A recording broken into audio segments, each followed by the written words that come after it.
Hey, welcome to Michigan Out of Doors. I'm Jimmy Gretzinger. Well, Jenny, we are here at Outdoorama, another big buck night. Every year, I'm amazed at these bucks. They just seem to get bigger and bigger. They do, Jimmy. It's amazing. I think there's a bunch of drool on the carpet over here, a bunch of people checking out all these big bucks. We've got some young hunters, some older hunters, some incredibly lucky hunters, and some hunters who've waited a long time for their bucks. Lots of stuff to see here at Big Buck Night. That's right, and so make sure you stay tuned. I'm Jimmy Gretzinger. This is Jenny Olson, and it's time for Michigan Out of Doors. From the first spring rains to the soft summer breeze, dancing on the pine forest floor, the autumn colors catch your eyes. Here come the crystal winter skies. It's Michigan, Michigan out of doors. Someday our children all will see this is their finest legacy, the wonder and the love of Michigan. As the wind comes whispering through the trees, the sweet smell of nature's in the air. From the Great Lakes to the quiet stream, shining like a sportsman's dream, it's the love of Michigan we all share. Michigan Out of Doors is presented by Greenstone Farm Credit Services, making recreational land ownership possible across Michigan and northeast Wisconsin. Begin your land financing journey at one of Greenstone's 37 locations or visit greenstonefcs.com. By Vanguard, a global manufacturer based in Michigan featuring rifle scopes, binoculars, and spotting scopes with lifetime warranties. Vanguard supplies sporting optics and accessories for the outdoor enthusiast online at vanguardworld.com.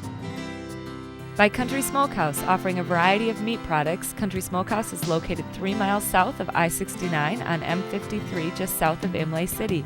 Country Smokehouse is a meat processor, a butcher, and a destination for sportsmen. We all have one, that perfect spot, a special place we go to smooth out the ripples of the day. Our perfect spot is calling. Our perfect spot is Pure Michigan. Your trip begins at michigan.org. Our first hunter of the evening is Chandler Lee. Chandler shot this monster buck, gross score 131 6/8 with a shotgun in Ingham County on November 16th. You're 17 years old. Yes, ma'am. Have you shot a buck like this before? Absolutely not. This is my first buck this big. That's amazing. So tell us how it all went down out there on November 16th. Was it morning or afternoon? It was afternoon. So we got out there about 4 o'clock. We were all settled in. My dad was sitting about 30 yards up on this hill, and I was sitting down in the woods. And we were only sitting down for 10 minutes, and I hear this big crash, and I look over to my right, and I see this big-bodied deer, but I couldn't really tell whether or not he was a buck or not. And then he walked out into the field, and in this field there was grass about chest high, so I could see the rack, and that's all I could see. So I really didn't have a lot of time to think, so I just stopped him, and I pulled up and shot and dropped him right there. So. He dropped right in his tracks? Yes, ma'am. All right, so what happened after that? Oh, man, just the most excitement that I've ever had in my entire life. Yeah, calling up the entire family and just having a good time. So. Awesome. Now, how long have you been hunting? Since I was 6, so about 11 years now. Wow, and your first big buck. That's awesome. Mm-hmm. Yeah, it was awesome. It was a great time. October 27th, it was the real warm day, if everybody remembers. It was 75 degrees out. I was working at the barn, and I wasn't going to go hunting, but I called my best friend, one of my best friends, and usually don't let your friends hunt with you, but I called him and I said, hey, you want to come hunt with me? I'll let you sit in your favorite stand. He says, nope. He says, I'm not going hunting, I'm going golfing. So I went to that stand. So the one he was supposed to be in? The stand he was supposed to be in, so thanks, Chan. The more interesting part of the story is I was working at the bar and I was in my jeans and tennis shoes, and I didn't really have time to go back to the house and get dressed, so went straight out to that stand in jeans and tennis shoes and a T-shirt. White T-shirt, like wife beater type thing, or what do you got going on here? Did have a camouflage T-shirt. Okay. I did have that in my truck.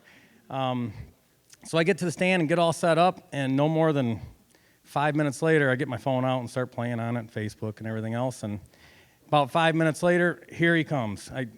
Unbelievable. He walked right out in front of me 12 yards away. I couldn't miss him.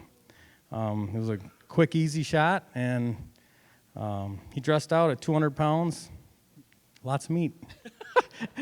Yes, it is. So now, when he's coming in, did you have a while to look at him to see just how big he was? I mean, if he was that close, you had to have a pretty good look at him. I did not. He came in so quick that I was hoping he was big enough. We go by the let him go and let him grow rule, and we don't shoot smaller ones. And after I shot, I actually had a second thought, like, I hope that was big enough. And when we found him, I was extremely surprised. There was not ground shrinkage. It grew.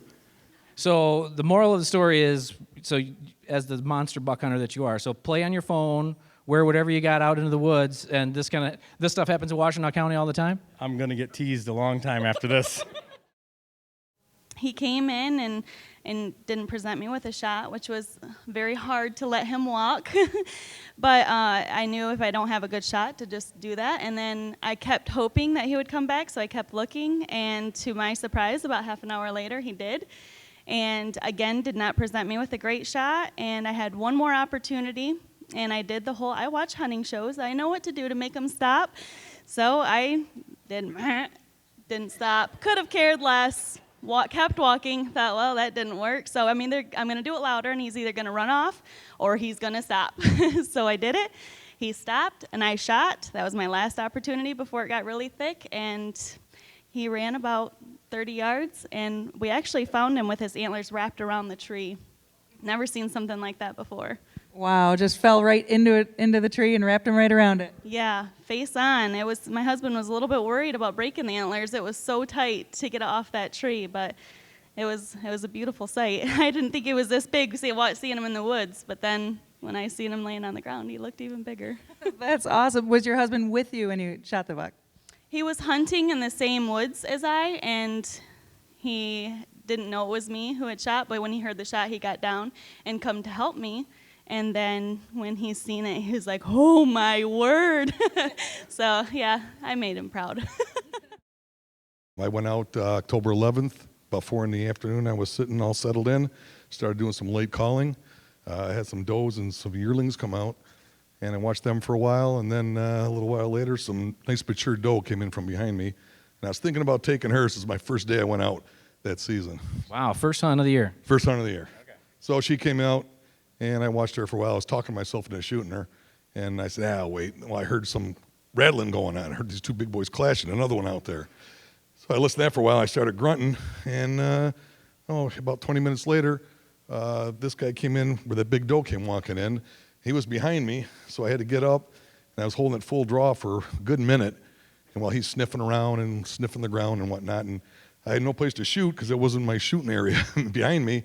So I waited for him to come in, and he hit a little opening, 13 yards, and double lunged him. He ran off, dropped about 80 yards, and there he was. Jeez. Now, if you're drawn like that for a minute, were you shaking? Were you just focused? Blowing out left shoulder, too, so it was hurt. And I had to drop my bow down at full draw and hold it straight down to the ground until I brought it back up. And as soon as he hit that opening, I let him have it. And you said one kind of interesting thing about this buck is when you dressed him out, you found a broadhead inside? Yeah, my buddy found a Schwacker broadhead in his right shoulder. And I called up my buddy, lives 2 miles north of me, and I said, you shot that big buck last year. I says, where'd you shoot him? He goes, I hit him in the shoulder, but I only found my arrow. I said, what kind of broadhead were you using? He said, a Schwacker. I said, well, you want your broadhead back? Because I got it. Abigail, this is awesome. Tell us what happened that day. Well, we went out like really early, so I was super tired. And we got in the blind, and I just sat down, and we waited until it got light. So then I got on my phone and started playing. And then one deer walked in, and it was a doe, so I just kept playing, and then my dad poked me, and he was just there. And then Sounds pretty simple, right? yeah. And then my dad poked me, and he told me to get your gun and stuff, so I did. And while I'm shooting it, he's saying, shoot it. Oh, that's awesome. Now, have you practiced a lot with your gun then? Not really. You're just that good naturally, I guess. All right, good. So what happened? It sounds like it was a little crazy in the blind when this was going down. What happened after you shot it? We went looking for it. It went far, so we were looking for it. And when we found it, it was awesome. My dad took a whole bunch of pictures. Well, Very cool. Now, Mitch, let's hear a little bit from your perspective on what happened out there. Because it sounds like you did a lot of the scouting and looking around and letting Abigail know when the buck came in, hey? I couldn't believe it. I've been hunting up there for 20 years in this spot, and I never seen a buck that looked like this. And it was just pure luck. She wanted to come hunting with me this year, so I bought her a new rifle for her birthday, and I didn't think we'd actually even see any deer up there. We seen the one doe, and then this one came, and I couldn't believe it. And she made the shot. It went 80 yards and went down, and like she said, we took a whole bunch of pictures. It was awesome. I had pictures of him at night, like a lot throughout October, November, and then finally I got sick of waiting for him. So November 20th came, and I'm like, you know what? I go out with my muzzleloader. I want to just kill a buck, you know. So like an 8 to 10 point came out, and I raised my muzzleloader up and hit the trigger. My hammer hit the primer, and nothing happened. Buck trotted off. So I went out and tested my primers that night, and I had a bunch of duds. First primer I shot out, dud. Second one wasn't. Third and fourth were. So Now, what are you storing these primers in? just in my basement. Mountain Dew? Or? So that next day I went out, shotgun, sitting at my stand for about an hour. 2 yearlings came in. I'd never seen them before or nothing. And finally I hear something coming in, and I knew it was a buck. And he finally came in. I'm like, oh, that's the guy I've been waiting for. I've been waiting for this buck. Put my shotgun up, and I took a shot aiming right at the heart. It hit him. It trotted off, and I'm like waiting for him to just fall over, and he wouldn't fall over. I'm like, I better take another shot. Took another shot, dropped him right there.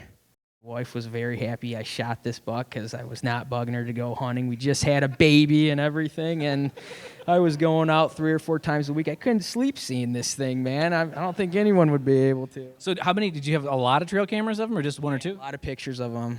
A lot of pictures. So you knew instantly when you saw him it was him? It was him. I knew it was him.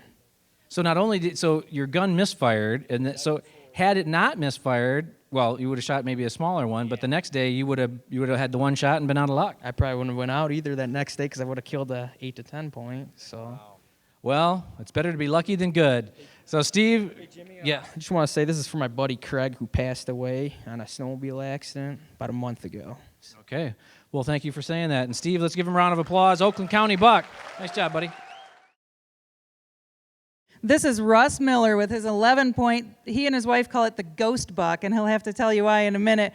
148 inches gross score with a rifle in Aranac County, and Russ is 100% disabled veteran. So let's give him a hand for that, first of all. And he shot this buck September 21st, yep, during the disabled hunter season. So let's hear how it all happened. You'd been seeing this buck before, right? Yeah, I seen this deer for about 3 weeks straight. Every morning I let my little dog out, and I have a garden, and this deer would be out eating the sweet corn. And that's where we get the ghost buck from. I tell my wife about it, and at the same time I call my dad every morning. I say, Dad, he's out there again, and nobody's seen this deer except for me. And so I tell my wife about it, and she said, yeah, right, that's your ghost buck. So I went out on the Saturday of the start of the season for him and never seen him. Went back out Sunday afternoon, and I had 2 little fawns out in front of me, and I'm like, oh no, I'm not going to get this deer. I looked off to the right of me, and here he come with another 8 point that I've been seeing that's actually bigger than this guy is. But I knew he had a drop tine on him, this guy. And they got out to about 175 yards. He stopped. I shot him. He went right, dropped right in his tracks. And then that's when I got excited. I knew it was him. And I called my wife on the phone. I says, Dear, you need to bring the truck back. And she's like, for what? I said, I got him. And she's, yeah, right. I said, no, I got the ghost. So he's 15 yards from you, and you're just sitting on the ground. Yep. Watching him, and I can't do anything about it. And then he turns and starts trotting away. Well, I actually had the burp at the time, so I deepened it to make it kind of... Deepened it to make it a grunt? Yep, pretty much. And he turned... Can you pull that off right now? Could you see it? No, I don't think... Okay. And he turned on a 90 degree and ran 10 yards, stopped, ran another 10 yards and stopped. At this point, we're 25 yards. And I just took a deep breath, pulled the trigger, and the rest is history. Wow. So back up a little bit, how far from the stand that you wanted to be in were you actually at? Probably a good 50 to 60 yards. And if I was in that stand, I probably would have seen him, but couldn't have made a shot. So what did you take away from this hunt? What are you going to learn? Sometimes it's better to be lucky than good. That is true. What a monster buck. Chad, great story. Let's give him a round of applause for this beautiful Isabella County buck. Woo.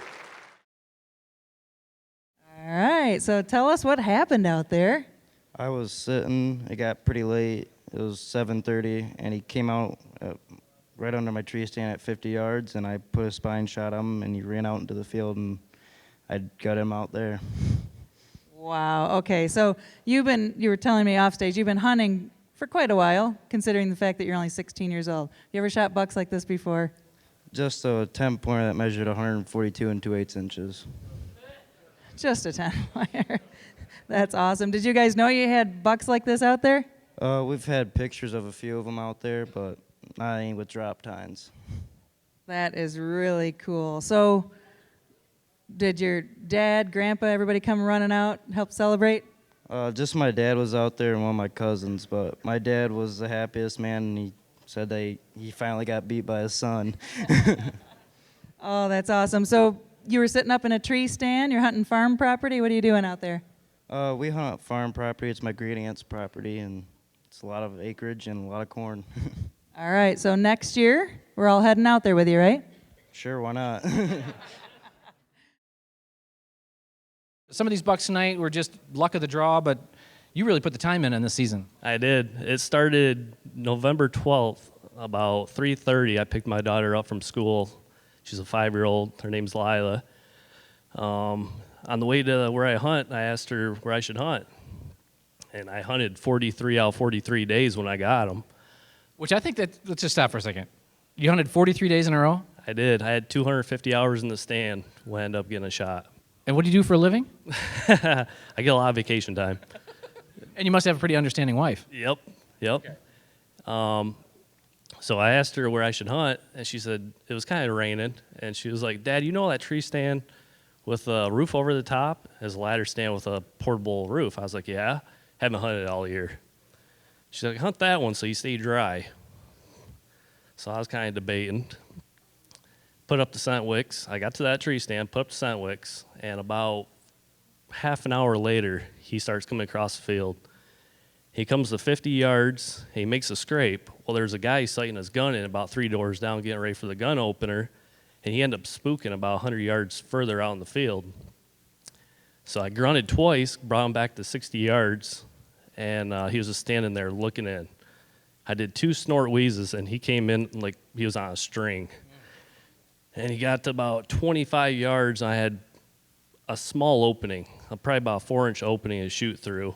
And I stopped him right where the vitals were in that opening. I made the shot, and he ran about 25, 30 yards, and he crashed. And you see him go down? Yeah. He was 6.5 years old, dressed out at 220. November 15th, opening day, my dad and I sat all day, and we saw 8 bucks, and I passed up a nice 8-point. I didn't want to pass him up, but I decided to. So the next day, we saw a buck crossing about 100 yards straight in the woods, and about 10 minutes later, I see 2 does coming in and a large body. So I asked my dad to look in the binoculars, see what it was, and he said it's a nice buck, so get your gun ready. So I got my gun ready. We had 2 clearings, and he was coming towards the closer one. So I had my dial on 3 on my muzzleloader, and then he caught up for the further opening, and I dialed it back up to 8, and right when he stepped out, he was quartering away, and I shot him and went through and hit the opposite shoulder, and I just heard a bunch of crashing in the swamp. My dad's searching in the woods, and all I can see is his orange hat. And Wait Wait a minute. They made you stay in the blind while they were looking for your monster buck? Yeah. Oh, that's horrible. When my dad found it, he only could see one side, and he said he screamed, "There's 7 on one side." I just started panicking. I was rushing down the tree stand, and once I got up there, I was just blown away. That is so cool. So how did the conversation go that you got to get a full body mount? I just talked him into it. Half hour before dark, I noticed something on the right side of me, about 20 yards away, right even with me. And he wasn't going, he was going the opposite way, you know, forward. I thought he was going to go out in the cornfield, and he started veering my way. I'd say he was about 30 foot and coming to the scrape. He was going to tend to it. So I figured I'd better shoot him before he got there, you know. Well, I shot, and he ran about 30 yards. He didn't act like he got hit. So I pumped another bullet in and took another shot. He was veering away. It seemed like I hit him. So got down and started looking for him. Jeez, so Pete, there's just so much mass to that wreck. Did you know? I mean, he was this big. When I shot him, his horns looked a lot bigger than the body, you know, proportional wise. So I was glad I got him. Kind of disappointed that my nephew, he had his hopes up, but I'll take it. Yeah, I think you should take it. It's a heck of a buck. Let's give Robert a big round of applause for just a very cool buck. I got up on the 23rd, October 23rd, and went out by myself and got out to the blind, and it started happening right away. I had some does come out, and about a half hour later with them milling out there, a nice big, I would say 148 point came out, and I got my crossbow on the sticks, and I was ready, and he just wouldn't turn broadside. And he just stared at me head on, and I just kept waiting. Hopefully he was going to turn, and when he did, he was gone. And the split second I did have a shot, my safety was on. So I grabbed my grunt call. He goes off. I grabbed my grunt call. I hit it 3-4 times. The does come back out milling around, and he comes around the backside of the cornfield about 3 minutes later and stood there at 52 yards and just stared at me. Did the same exact thing, just locked up, and I couldn't wait. Shot him head on. I shot him right in the clavicle. He did give me a good shot. Went right through the heart and lungs and went out the rear. I went about 75 yards, and I was pretty happy when I came up on him. Now, have you ever seen deer this size out there where you're hunting? Yeah, the one that I have trail cam pictures of is actually, I think it's going to gross a little higher. Really? Mm-hmm. Okay, so Jimmy would probably like us to ask the GPS coordinates for your hunting spot. Yeah, I don't think that's going to be private. All right. Well, congratulations, Eddie. Great buck. Well, we have a trail cam, and this is the only buck that we've seen, actually the only deer we've seen this year. We had a lot of problems with the cam, we thought, just not capturing anything. And this is it. We have one photo of this deer. So, you know, it's December 23rd. I got off early for the holiday. I work for an automotive company. And I went home. I didn't even make it home. I stopped to get my hair cut. And, you know, I told the lady that was cutting my hair, if you're fast enough, you know, I'm going to go hunting, and if not, I'm going home. And it was a warmer day, so I went in my work clothes. Wow, this is the second buck that's just shot in work clothes. Okay. Yeah, I went to my in-laws. Crossbow's already there. I grabbed it, walked out back. And then, you know, it started getting dark out. It was about 5:15. Fog was rolling in and that. It was kind of spooky. I was a little different, you know. And then he just was walking right at me. He turned broadside at 28 yards, and So this monster buck comes walking through the fog, close to dark. That had to be a cool sight. yeah, it was. And at first, you know, I thought it was a doe. You thought it was a doe? Yep, and I figured, I'm gonna get a doe. That's cool, you know. All right. And then Now, how could you not see the antlers on this thing? it was foggy out. Okay. When it turned broad, like at 40 yards, I could see, okay, it's a buck. It looks like a 6 point. It's got a good spread on it. I was like, it's a good 6. It was a good 6. You know, I took the shot. It took off like a missile, and I made some phone calls. I was like, I think I need your help. I got a track. It's a buck. It's at least 6 points. I guarantee it's 6 points. There's almost 6 points on the brow tines there. Actually, there is 6, 7, 8, 9. This is your first buck. So what do you do now? You got to go bigger. Yeah, well, good luck with that. We hope to see you again next year. John Tolfree, last buck of the night. What a monster buck. Nice job, John. Nice job. Michigan Out of Doors is presented by Pictured Rocks Boat Cruises of Munising, exploring Lake Superior's Pictured Rocks National Lakeshore with its sandstone cliffs, caves, waterfalls, and lighthouses. Pictured Rocks Boat Cruises on the web at picturedrocks.com. By the Department of Natural Resources Fisheries Division, reminding fishermen that they are our first line of defense in stopping aquatic invasive species. To minimize the risk of invasives, it is required by law to properly dispose of live bait after your fishing trip. By doing so, you help protect Michigan's world-class fishery. By Propane, Clean American Energy. Propane retailers promote the safe use of Michigan-produced gas energy in homes, farms, and businesses across our great state. Learn more at usemichiganpropane.com.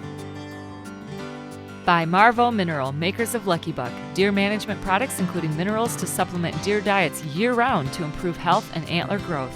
Michigan made for over 18 years, Lucky Buck on the web at luckybuck.com. Closed captioning is provided by the Michigan Propane Gas Association, Clean American Energy. Propane realtors promote the safe use of Michigan-produced gas to outdoor enthusiasts across our great state.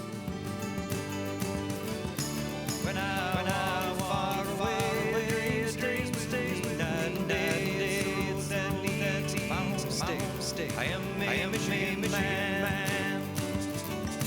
Changing seasons, like rainbow trout in a dream. White tail deer in the tall pine.